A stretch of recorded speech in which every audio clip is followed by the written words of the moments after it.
Dans cette vidéo, il est question du boléro de Maurice Ravel. Je t'explique l'essentiel sur l'œuvre et sur le compositeur.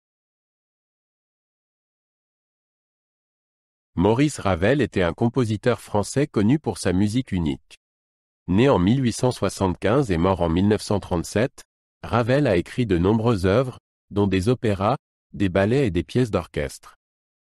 L'une de ses œuvres les plus connues est le « Boléro » qu'il a composé en 1928. Il a eu une grande influence sur la musique du XXe siècle.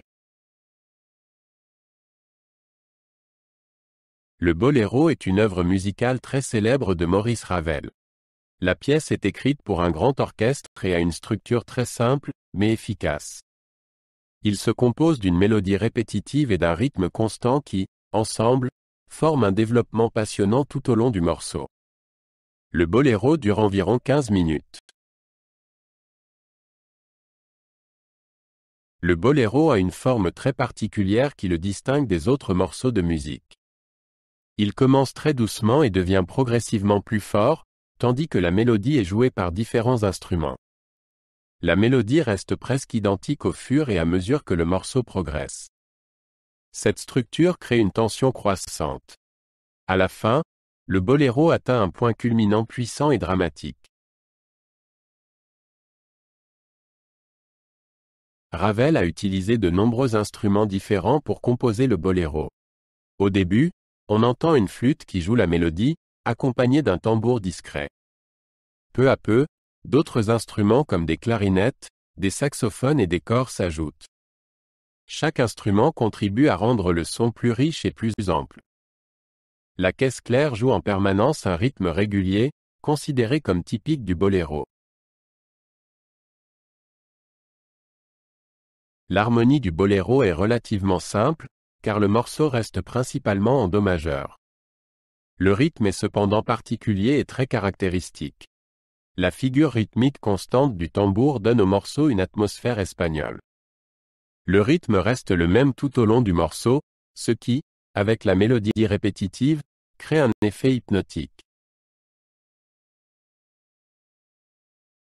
Le boléro a été joué pour la première fois à Paris le 22 novembre 1928. La pièce a été jouée par l'Orchestre de l'Opéra de Paris, dirigé par Walter Straham. La première fut un grand succès et le public fut fasciné par la musique. Malgré sa simplicité, le boléro devint rapidement l'une des œuvres les plus populaires de Ravel. Bien que le boléro ait été écrit à l'origine comme une musique de ballet, il est aujourd'hui le plus souvent interprété comme une pièce de concert. Beaucoup de gens trouvent le boléro fascinant parce qu'il est si différent des autres pièces musicales. Il montre comment on peut obtenir un grand effet avec peu d'éléments musicaux. Le boléro a également suscité de nombreuses discussions sur sa signification et son style. Dans le boléro de Ravel, chaque instrument se voit attribuer un rôle particulier. La flûte et la clarinette sont les premières à introduire la mélodie. Plus tard, le basson, le saxophone et enfin les trompettes et les trombones s'y ajoutent. Chaque instrument apporte sa propre sonorité, ce qui contribue à ce que la musique évolue constamment, même si la mélodie reste la même. La musique du boléro a un effet puissant sur les auditeurs. Beaucoup décrivent le morceau comme méditatif et intense. L'augmentation constante du volume sonore et la mélodie répétitive créent une atmosphère particulière.